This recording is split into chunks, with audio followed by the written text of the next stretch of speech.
Assalamualaikum Ustadz. Waalaikumsalam warahmatullahi. Perkenalkan kami dari mahasiswa IAIN Kendari.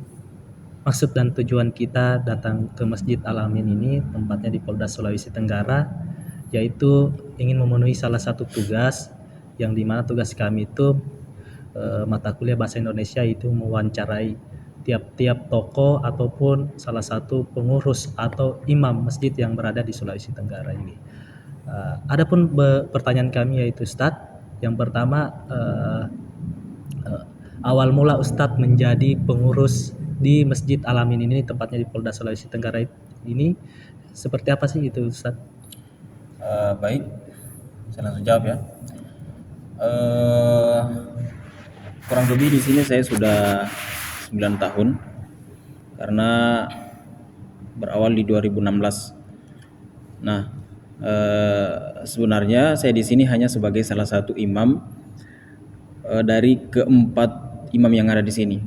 Nah, saya sebagai salah satu imamnya. Awal mulanya saya memang saya punya kakak di sini memang imam di sini. Jadi ketika saya mau menempuh pendidikan SMA, saya kan dulu di SMA, di SMK, tepatnya di SMK 4. Nah, saya masuk di SMK 4, saya tinggal di Masjid Al-Amin Polda Sultra ini. Saya dipanggil, saya punya kakak panggil dari kampung. Beliau bilang masuk saya di Kendari, tinggal di masjid. Karena pada waktu itu memang saya punya kakak sudah berkeluarga, jadi sudah tinggal di luar. Nah, jadi sampai sekarang alhamdulillah saya masih bertahan di sini. Jadi berawal di 2016 saya masuk di pendidikan SMK. Setelah di SMK saya masuk kuliah sampai sekarang. Jadi awal mulanya itu bukan sebagai imam. Awal mulanya bukan sebagai imam tetapi sebagai remaja masjid. Sebagai remaja masjid kurang lebih dari 2016, 17, 18, 19, di awal 2021 itu saya sudah menjadi imam. Sebagai imam, salah satu imam di sini. Jadi dari keempat imam ini kami membagi tugas. Ada misalkan yang zuhur, khusus asar atau maghrib. Jadi kami saling membantu. Bukan misalkan satu imam mengisi semua, tetapi saya juga mengisi salah satu waktu ketika misalkan ketiga imam ini tidak ada di sini. Gitu.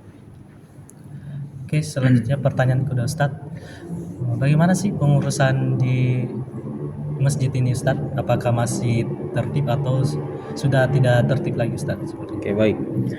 Seperti masjid pada umumnya, jadi apalagi kami ini di instansi di Masjid Al-Amin Polda Sultra ini sangat istilahnya sangat diperhatikan kalau mengenai kepengurusan, mulai dari DKM-nya, ketuanya siapa, kemudian bendaharanya siapa, kemudian ada juga di sini yang namanya bidang rohjas atau rohani dan jasmani. Nah, ini yang terkait dengan kami ini kan di masjid ini masjid instansi. Jadi terkait antara masjid dengan SDM. Salah satu bidang yang ada di atau satker yang ada di Polda Sulawesi Tenggara. Nah, kami terhubung dengan SDM ini yang namanya rohjas ini, rohani dan jasmani. Nah, ini yang mengatur segala kegiatan atau yang mengatur segala kegiatan yang ada di masjid ini. Kayak misalkan hari-hari besar Islam atau PHBI yang disingkat. Kemudian yang mengatur khutbah Jumat. Nah, itu dari rohjas ini, rohani dan jasmani. Nah, itu dia yang mengatur segala siapa yang akan mengisi Jumat ini, siapa yang mengisi Jumat ini. Nah, seperti itu. Kemudian cleaning service. Nah, cleaning service ini ada juga, ada dua. Nah, ada yang khusus untuk kamar mandi perempuan, ada untuk khusus kamar mandi yang laki-laki. Nah, jadi kepengurusan di Masjid Al-Amin Polda Sultra ini betul-betul diperhatikan karena untuk kenyamanan jamaah, seperti itu. Selanjutnya pertanyaan selanjutnya Ustadz, yaitu di masjid ini apakah khusus orang-orang Polda yang boleh sholat di sini atau umum juga bisa masuk di sini, seperti itu Ustadz? Terkait jamaah sebenarnya tidak dibatasi. entah yang dari dalam ataupun yang dari luar, itu tidak ada pembatasan. Karena meskipun kita masjid instansi, yang namanya masjid kan terbuka bagi umum. Nah, tidak ada pembatasan, siapapun itu boleh sholat di sini, tidak ada pembatasan. Nah, tetapi untuk mewanti-wanti adanya adanya aksi-aksi yang tidak diinginkan seperti misalkan terorisme. Nah, makanya ada penjagaan di setiap pos. Nah, itu untuk bukan untuk menahan jamaah yang masuk, tetapi untuk mengantisipasi yang seperti itu. Karena dampaknya kan kalau misalkan ada aksi-aksi seperti itu ketika masuk di dalam dan jamaah luar juga sholat di sini, ketika misalkan ada aksi seperti itu, pasti yang terdampak bukan hanya pihak kepolisian, tetapi juga jamaah yang dari luar, kan kasihan seperti itu. Nah, makanya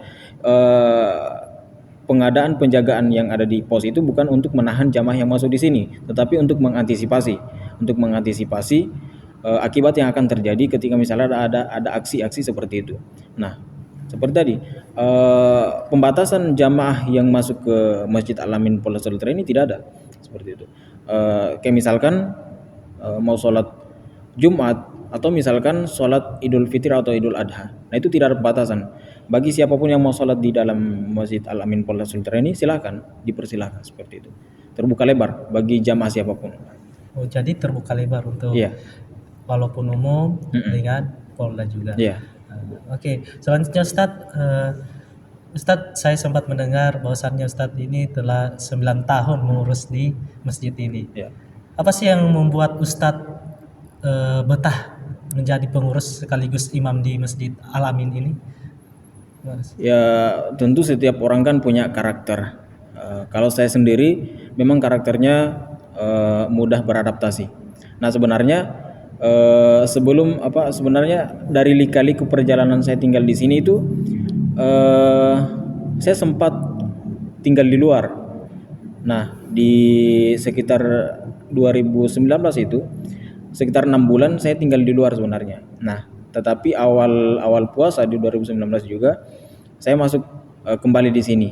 Saya dipanggil bukan karena bukan karena saya ingin kembali lagi di sini, tapi memang saya istilahnya karena beberapa tahun saya tinggal di sini, jadi otomatis ada orang yang betah dengan saya seperti itu. Nah, akhirnya saya kembali dipanggil di sini untuk menjadi pengurus masjid. Nah, yang membuat saya betah sebenarnya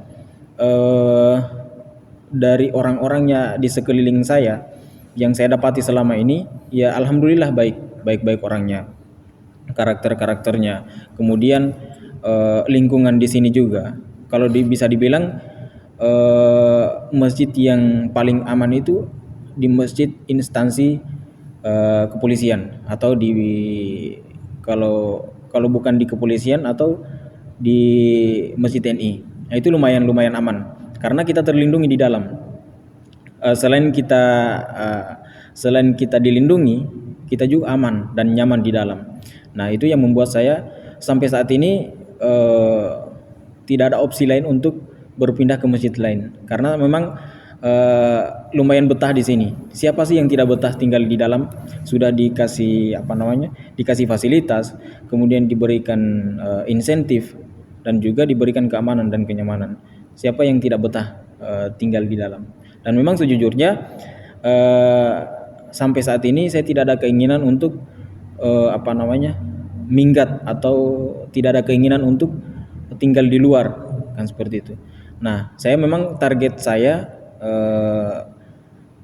kemungkinan nanti akan terjawab ketika misalkan saya sudah berkeluarga. Ketika saya sudah berkeluarga, ya memang harus tinggal di luar, tidak lagi di sini. Seperti itu. Oke, Ustaz.